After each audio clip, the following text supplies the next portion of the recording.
कल हमने पढ़ा था उत्तर प्रदेश का सामान्य परिचय। ठीक है, सामान्य परिचय में थोड़ा सा रह गया था, प्रशासनिक परिचय हमारा। ठीक है, प्रशासनिक परिचय में देखते हैं आज। उत्तर प्रदेश में लोकसभा सीटों की संख्या कितनी है? 80। लोकसभा सीटों की संख्या 80।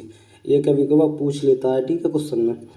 राज्यसभा सीटों की संख्या 31 है। राज्यसभा सीटों की संख्या 31 है।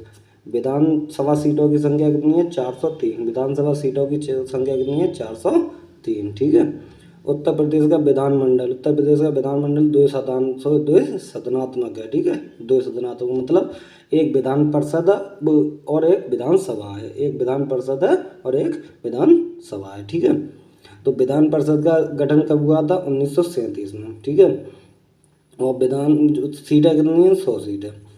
उच्च न्यायालय, उच्चतम न्यायालय जो हाई कोर्ट है इलाहाबाद यानी प्रयागराज में है। उत्तर प्रदेश का हाई कोर्ट इलाहाबाद प्रयागराज में। एक इसकी खंडपीठ कहाँ पर है? लखनऊ में। लखनऊ में इसकी एक खंडपीठ है। ठीक है। उत्तर प्रदेश में भाषा, देखो भाषा कौन है? हिंदी, अवधी, उर्दू, ब्रजभाषा, भोजपुरी, बुंदेलखंडी ये भाषा बोली जाती है उत्तर प्रदेश में। ठीक है। साक्षरता दर कितनी है उत्तर प्रदेश की? 67.68%। यानी कि ये साक्षरता दर का मतलब होता है कितने लोग पढ़े लिखे हैं, यानी 100 में से कितने लोग पढ़े हुए हैं। 100 में से 67 पॉइंट ये लोग पढ़े हुए हैं। ठीक है। सर्वाधिक साक्षरता वाला जिला कौन सा है? गौतम बुद्ध नगर। ठीक है, 80.12%। 80.12%। ठीक है। सबसे कम श्रावस्ती 46.74%। ठीक है। उत्तर प्रदेश का जो लिंग अनुपात कितना है? सेक्स रेशियो कितना है? 912 पर 1000, यानी 912 महिलाएं 1000 पुरुष। ठीक है, ये हमारा रेशियो है। ये उत्तर प्रदेश की प्रमुख नदियाँ कौन कौन सी हैं? प्रमुख नदी गंगा, यमुना, घाघरा, गोमती। ठीक है, और भी हैं। ठीक है, ये उत्तर प्रदेश की प्रमुख नदियाँ हैं। फर्स्ट सीएम कौन है? पंडित गोविंद वल्लभ पंत। ठीक है। फर्स्ट राज्यपाल कौन है? सरोजिनी नायडू। फर्स्ट महिला सीएम सुचेता कृपलानी। ठीक है, सुचेता कृपलानी। इसके बाद जो अगला टॉपिक है उसे देखते हैं हम। उत्तर प्रदेश के नगरों के उपनाम, यानी नगरों के उपनाम जो अच्छे प्रसिद्ध नगर हैं उनके उपनाम। संगम नगरी, कुंभ नगरी, तीर्थराज, ईश्वर का निवास, ये सब इलाहाबाद को कहते हैं। इलाहाबाद के कितने नाम? संगम नगरी, कुंभ नगरी, तीर्थराज, ईश्वर का निवास। ठीक है, ये सब प्रयागराज को कहते हैं। उत्तर प्रदेश का 100 विंडो नोएडा को, उत्तर प्रदेश का 100 विंडो। ठीक है। राजभूमि, भूबैकुंठ, साकेत धाम किसको कहते हैं? अयोध्या धाम को। ठीक है, अयोध्या धाम के कितने नाम? 3 नाम, राजभूमि, बैकुंठ और साकेत धाम। ठीक है। लेदर सिटी, पूर्वोत्तर भारत का मानचेस्टर किसे कहते हैं? लेदर सिटी, पूर्वोत्तर भारत का मानचेस्टर। पूर्वोत्तर भारत का मानचेस्टर। ठीक है, मानचेस्टर किसे कहते हैं? जहाँ पर सूती वस्त्र का सबसे ज़्यादा उद्योग होता हो, ये कि किसी क्षेत्र में जहाँ सूती वस्त्र का ज़्यादा उद्योग होता हो वहाँ पर मानचेस्टर कहते हैं। ठीक है। सिराज ए हिंद, पूरब का सिराज किसे कहते हैं? जौनपुर को, उत्तर प्रदेश के जौनपुर को। ठीक है। सोनाचल पावर कैपिटल ऑफ इंडिया किसको कहते हैं? सोनभद्र को। ठीक है, सोनभद्र। और क्या था हमारा सवाल? सबसे दक्षिणी जिला भी था, सबसे ज़्यादा राज्यों के साथ सीमा साझा करने वाला भी जिला था। ठीक है। आमला नगरी किसे कहते हैं? प्रतापगढ़ को। आमला नगरी किसे कहते हैं? प्रतापगढ़ को। ठीक है।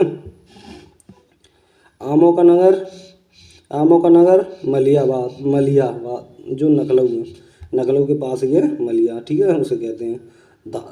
धान का कटोरा चंदौली को। ठीक है। अमरूद नगरी किसे कहते हैं? प्रयागराज।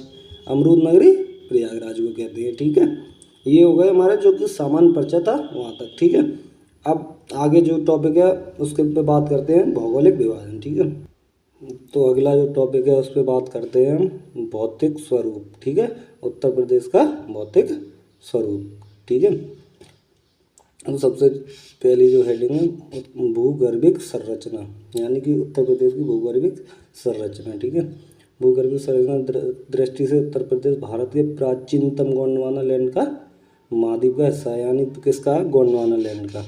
जो उत्तर प्रदेश है जो उत्तर प्रदेश जो किसका है, प्राचीनतम जो गोंडवाना लैंड का हिस्सा है, जो गोंडवाना लैंड था उसका हिस्सा है। ठीक है, उत्तर प्रदेश की दक्षिणी पठारी भाग कैम्ब्रियन युग का है। जो दक्षिण पठारी भाग है जो उत्तर प्रदेश का दक्षिण, यानी जो बुंदेलखंड वाला क्षेत्र है वो क्या है, कैम्ब्रियन। बिंद क्रम की क्रम शैली से निर्मित है, यानी बिंद का जो पर्वत हमारे जो मध्य प्रदेश में जो है और बुंदेलखंड वाला जो क्षेत्र है उसे बिंद क्रम का कहते हैं। बिंद क्रम में चूना पत्थर, बलुआ पत्थर, डोलोमाइट, इन शैलों से में जीवाश्म अवशेष पाए जाते हैं।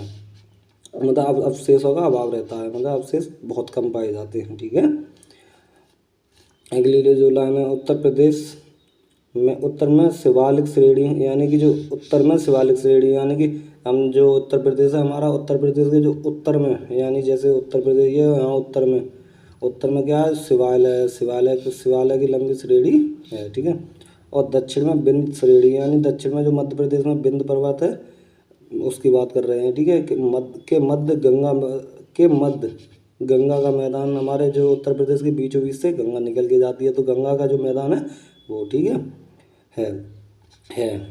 जो प्लीस्टोसीन युग से एक अब तक अवसादों के निक्षेप से के परिणाम है। जो मतलब अवसादों के निक्षेप, यानी कि जो गंगा बहती है, गंगा अवसाद अपने जो ऊपर से मट्टी लाई हुई है, जो भारी हल्की मट्टी होती है वो तो साथ ले जाती है, हल्की मट्टी रह जाती है, उन्हें अब अवसाद कहते हैं। जो भाई ऊपर से लाए गए अवशिष्ट पदार्थ को अब कहते हैं। ठीक है, परिणाम स्वरूप बना है। ठीक है, मिट्टी लाई गई है उससे बना है। ठीक है, उत्तर प्रदेश का भौगोलिक विभाजन। ठीक है, उत्तर प्रदेश को 3 भौतिक क्षेत्र हैं। उत्तर प्रदेश से पहले 4 थे, 2000 से पहले 4 थे। जो 2000 से पहले 4 क्यों थे कमेंट करके बताना कि। ठीक है, उत्तर प्रदेश में भामर एवं तराई क्षेत्र, उत्तर प्रदेश में भामर एवं तराई क्षेत्र। ठीक है, सहारनपुर से पूर्वी कुशीनगर तक, जो हमने बताया था सहारनपुर उत्तर में, सबसे उत्तर में, और कुशीनगर यानी कि बलिया के पास में। ठीक है, कुशीनगर बलिया के पास में। तो जो जितनी जी उत्तर जो गंगा नदी निकलती है यहाँ से, जैसे ये मान के चलो ये यूपी का मैप हो गया। ठीक है, ये सॉरी ऐसे करके यूपी का मैप हो गया। ठीक है, मैं तुम्हें समझा रहा हूँ, 1 मिनट।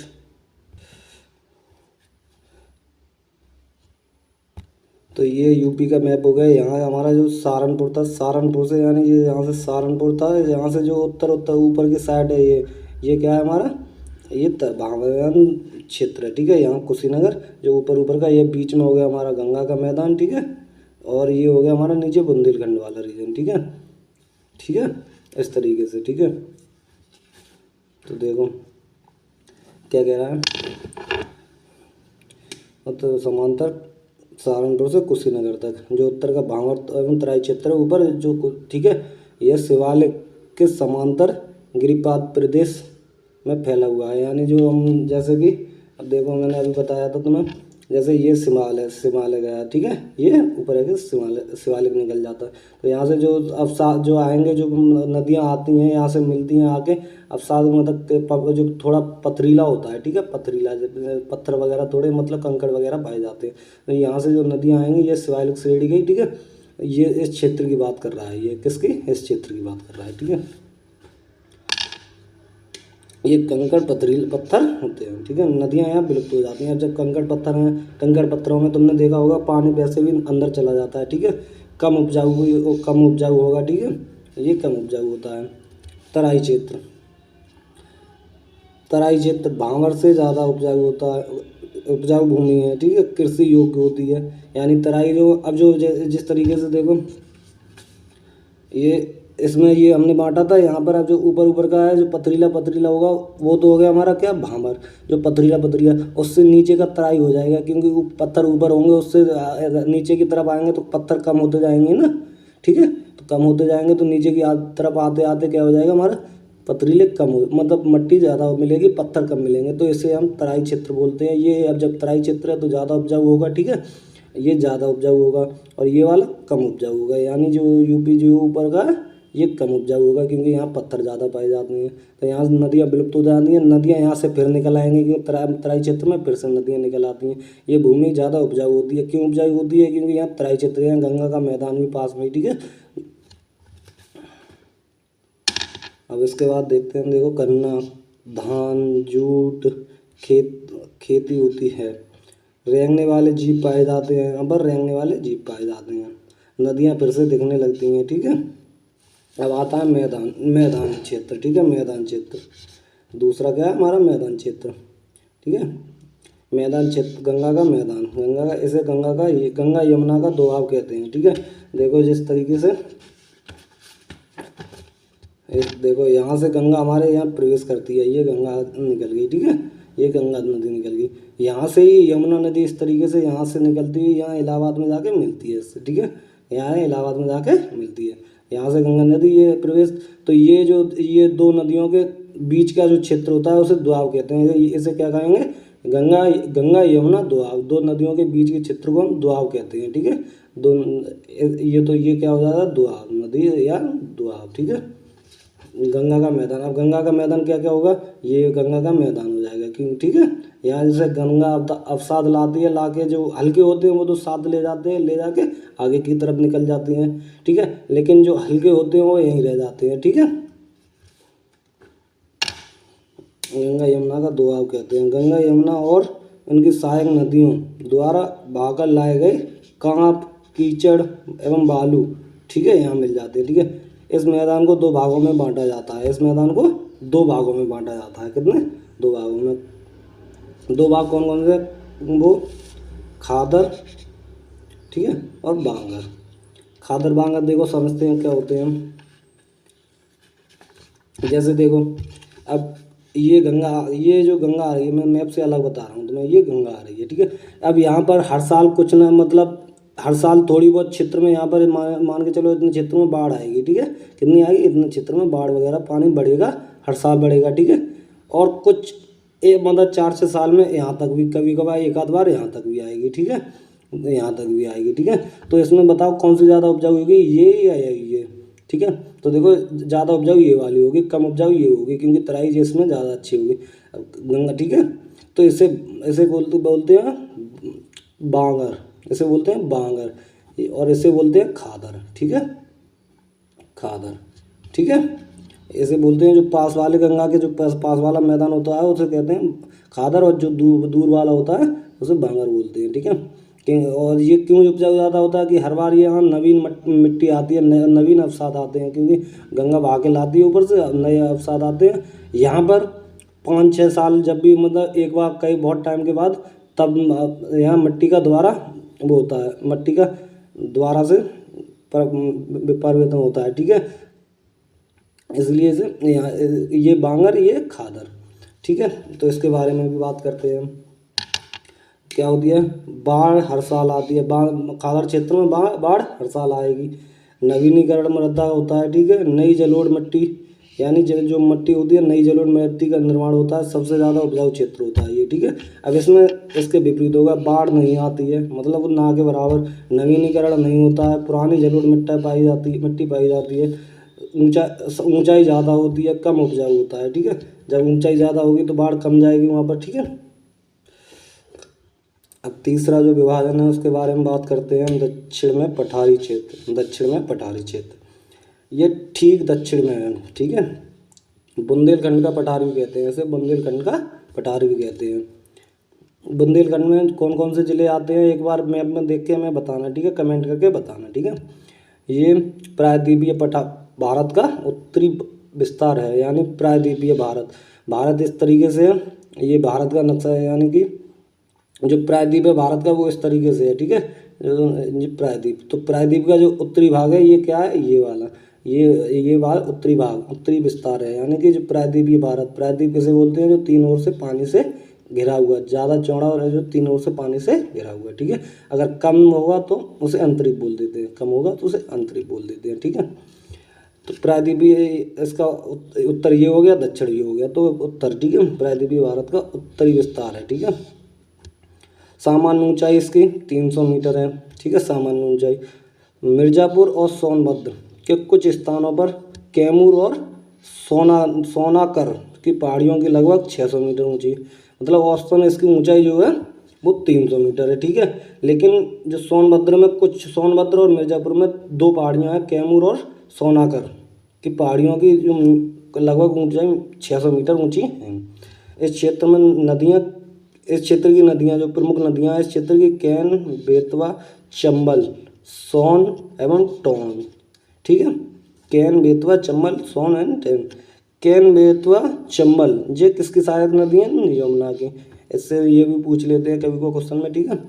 कैन, बेतवा, यमुना, ये कैन, बेतवा, चंबल ये किसकी नदी सहायक नदियाँ हैं?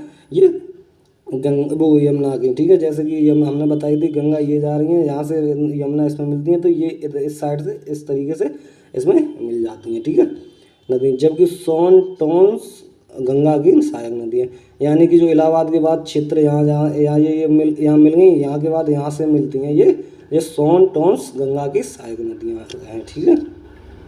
यहाँ लाल मिट्टी पाई जाती है, यहाँ पर कैसी मिट्टी पाई जाती है? लाल मिट्टी। लाल मिट्टी यहाँ पर इसलिए पाई जाती है, यहाँ बारिश बहुत मतलब कम होती है, और यहाँ बीहड़ क्षेत्र है, ये बीहड़ क्षेत्र में आ जाता है। यहाँ की जो कृषि है, यहाँ चना, सरसों, अरहर, ज्वार एवं गेहूँ, ठीक है। ये प्री कैम्ब्रियन युग की हैं, ठीक है, किसकी? प्री कैम्ब्रियन युग की हैं, ठीक है। उत्तर प्रदेश की, अब अगला है टॉपिक है उत्तर प्रदेश की जलवायु। उत्तर प्रदेश की जलवायु कैसी है? उत्तर प्रदेश की जलवायु उष्ण कटिबंधीय या उपोष्ण मानसूनी है, यानी कि इसका मतलब क्या है? जैसे कि देखो, ये विस्पत रेखा है, ये क्या है? मान के चलो ये बल्ड में ये हमारा यूपी यहाँ कहीं होगा, ठीक है। ये इक्वेटर लाइन यानी विस्पत रेखा, यहाँ पे ये मकर रेखा, ठीक है, मकर रेखा यहाँ जो रहती है उसे बोलते हैं, ठीक है। अब देखो यहाँ की जो मतलब यहाँ जो होगी उसे कहते हैं उष्ण कटिबंधीय, ठीक है, उष्ण कटिबंधीय, ठीक है। अब जो मतलब उष्ण का मतलब गर्म वाली, ठीक है। अब इसके इन दोनों के जो बीच में होगी उसे हम उष्ण कटिबंधीय कहेंगे। अब जो इसके पास में पहुंच जाएगी उसे कहते हैं शीतोष्ण, मतलब उष्ण शीत मतलब दोनों मिला के, ठीक है। और जो इसके ध्रुव पे होगी उसे शीतोष्ण कहेंगे, ठीक है। तो उत्तर प्रदेश की जलवायु कैसी है? उपोष्ण मानसूनी या उष्ण कटिबंधीय, ठीक है, कटिबंधीय है। उत्तर प्रदेश के उत्तर एवं उत्तर पूर्व भाग में हिमालय के स्थित है, ठीक है। उत्तर में हिमालय, उत्तर पूर्व भाग में भी हिमालय स्थित होने के कारण प्रदेश में साइबेरियन से आने वाली ठंडी हवाएं प्रवेश नहीं कर पाती हैं, यानी कि जो साइबेरिया है, यानी कि जो साइबेरिया एरिया है, चीन वगैरह है, उससे ठंडी हवाएं चलती हैं बहुत ही, ठीक है। रूस वगैरह ये इनमें बहुत ठंडी हवाएं चलती हैं। वे ठंडी हवाएं जो हमारा हिमालय पर्वत है, कंचनजंगा है, जो शिवालय की श्रेणी है, उनसे टकरा के वापस उसी तरफ रह जाती हैं, उत्तर प्रदेश में नहीं आती। उत्तर प्रदेश में ऋतु कितने प्रकार की? शीत ऋतु, ग्रीष्म ऋतु, वर्षा ऋतु, 3 प्रकार की, ठीक है। तो शीत ऋतु दक्षिण एवं क्षेत्र में टेम्परेचर कितना रहता है?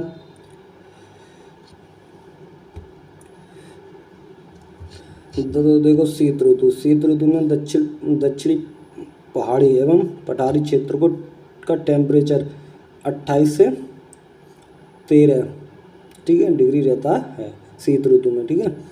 पश्चिमी उत्तर प्रदेश में पश्चिमी विक्षोभ के कारण 10 सेमी वर्षा होती है। पश्चिमी विक्षोभ के कारण, यानी पश्चिमी विक्षोभ कौन सा होता है?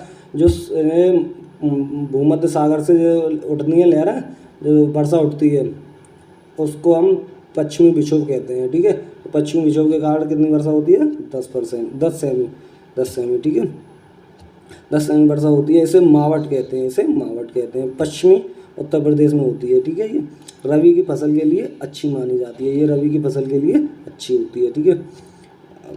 पश्चिमी गंगा मैदान का तापमान कम होता है, ठीक है। ग्रीष्म ऋतु मई से जून सबसे अधिक गर्म, ठीक है, सबसे अधिक गर्म। बांदा जिले में का टेम्परेचर 40 से 47 तक रहता है, बांदा जो जिला है उससे। और एवरेज जो टेम्परेचर रहता है वो 36 रहता है, ठीक है, 36 से 39 तक रहता है। लू चलती है, ठीक है, इस ऋतु में लू चलती है, ठीक है। वर्षा ऋतु जून से सितंबर तक। सर्वाधिक वर्षा दक्षिण पश्चिमी मानसून से जो केरल से उठ के आता है उससे वर्षा होती है, ठीक है। फिर देश में बंगाल की खाड़ी से भी वर्षा होती है, ठीक है। बंगाल की खाड़ी जो बंगाल से उठती हुई है उसे कहते हैं वर्षा। इसे पूर्वा कहते हैं, इसे पूर्वा भी कहते हैं। मानसून प्रदेश में 22 जून को आता है, ठीक है, प्रदेश में मानसून 22 जून को आता है। पूरब से पश्चिम वर्षा कम होती है, पूरब से पश्चिम की ओर वर्षा, यानी कि जो अब पूरा मान के चले यहाँ से, ये पूरब से पश्चिम, अब यहाँ से जो मानसून आएगा इधर की तरफ ऐसे घूम के आता है, यहाँ से पहाड़ियों से टकरा के इधर की तरफ घूम जाता है, तो यहाँ ज़्यादा हो जाएगी। इससे पीछे पीछे जाते जाते यहाँ पश्चिम में कम होगी, ठीक है, वर्षा।